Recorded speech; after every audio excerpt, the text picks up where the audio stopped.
Bonjour, après une petite série de vidéos sur les effets du commerce international, nous allons entamer une autre petite série de 3 vidéos à nouveau sur la question du protectionnisme et du libre-échange. Le programme, en effet, nous invite à comprendre et à analyser les termes du débat entre le protectionnisme et le libre-échange, et ce que nous allons voir justement les différentes dimensions, les différentes facettes de ce débat dans ces vidéos. Nous allons commencer par la question des fondements du protectionnisme. Pourquoi les États peuvent-ils mettre en place des politiques protectionnistes? Avant évidemment de s'interroger sur les fondements du protectionnisme, il convient de définir ce qu'est le protectionnisme.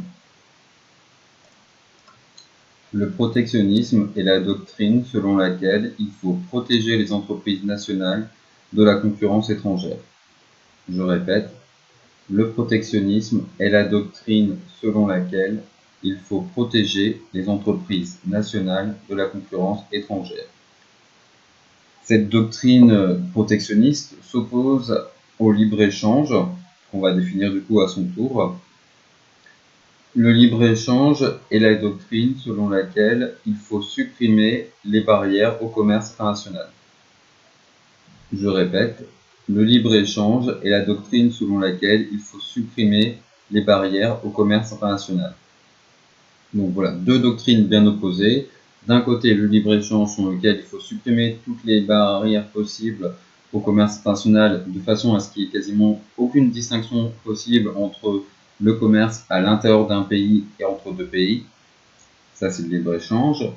Et le protectionnisme qui dit que il faut mettre des barrières où on verra parfois c'est pas forcément des barrières, mais en tout cas truquer un petit peu les règles du commerce international pour favoriser les entreprises nationales. Donc si on s'intéresse maintenant au cœur du sujet de cette vidéo, les fondements du protectionnisme, évidemment la première des raisons pour laquelle les États peuvent vouloir se protéger leurs entreprises du commerce international, c'est se protéger des désavantages du commerce international qu'on a vu dans les vidéos précédentes.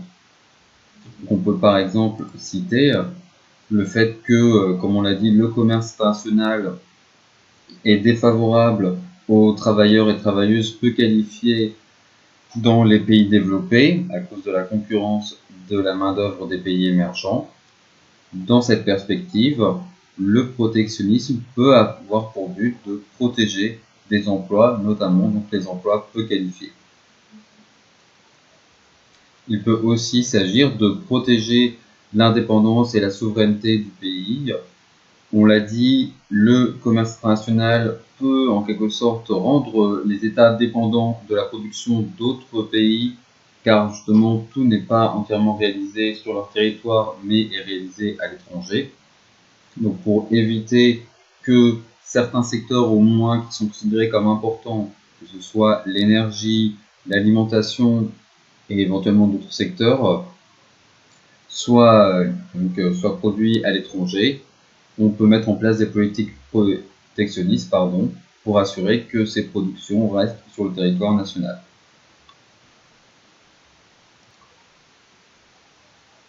Mais vous avez aussi d'autres formes de protectionnisme, d'autres motivations pour le protectionnisme, et c'est notamment ce qu'on appelle le protectionnisme éducateur. Donc en gros, pour expliquer en quoi ça consiste, le protectionnisme éducateur, c'est une forme de protectionnisme qui vise surtout les industries naissantes et éventuellement les industries vieillissantes, on reviendra là-dessus, et qui vise à combler les écarts de dotation technologique.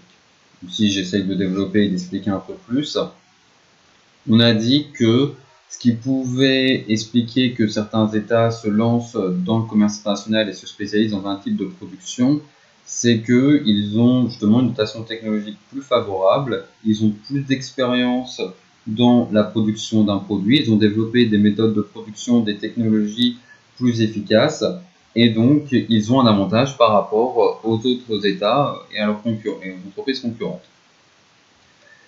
Mais finalement, cet avantage pour ces États, pour ces entreprises, signifie logiquement un désavantage pour les entreprises et les États qui n'ont pas ces technologies.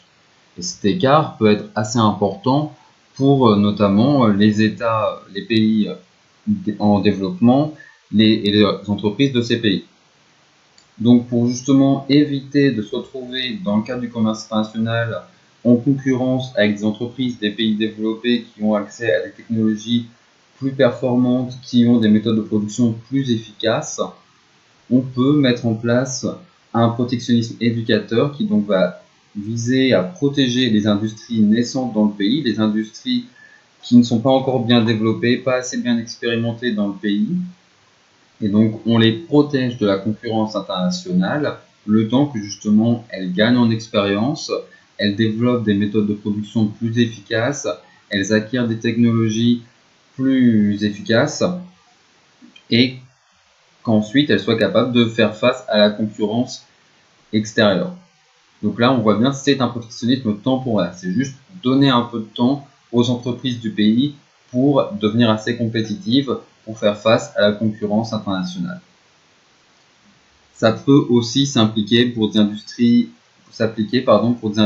vieillissantes qui donc sont expérimentées mais qui ont un problème et n'arrivent pas, se sont fait dépasser par la concurrence internationale. On pourrait, mais là déjà c'est un peu moins rigoureux par rapport à la théorie, mais on pourrait appliquer justement un protectionnisme sur ces industries-là pour leur laisser le temps de rebondir, dire ok, ces industries qui ont quand même une certaine expérience, là elles se sont fait dépasser par la concurrence internationale, mais si on les extrait de la concurrence internationale, si on les protège, elles vont avoir le temps de développer justement de nouvelles méthodes de production plus intéressantes et donc elles vont pouvoir ensuite rentrer dans le jeu de la concurrence internationale.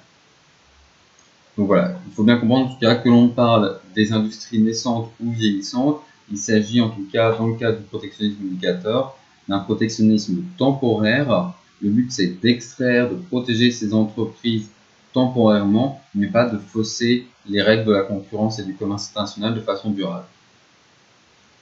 Dans une perspective assez similaire, on peut citer la protection des industries mourantes.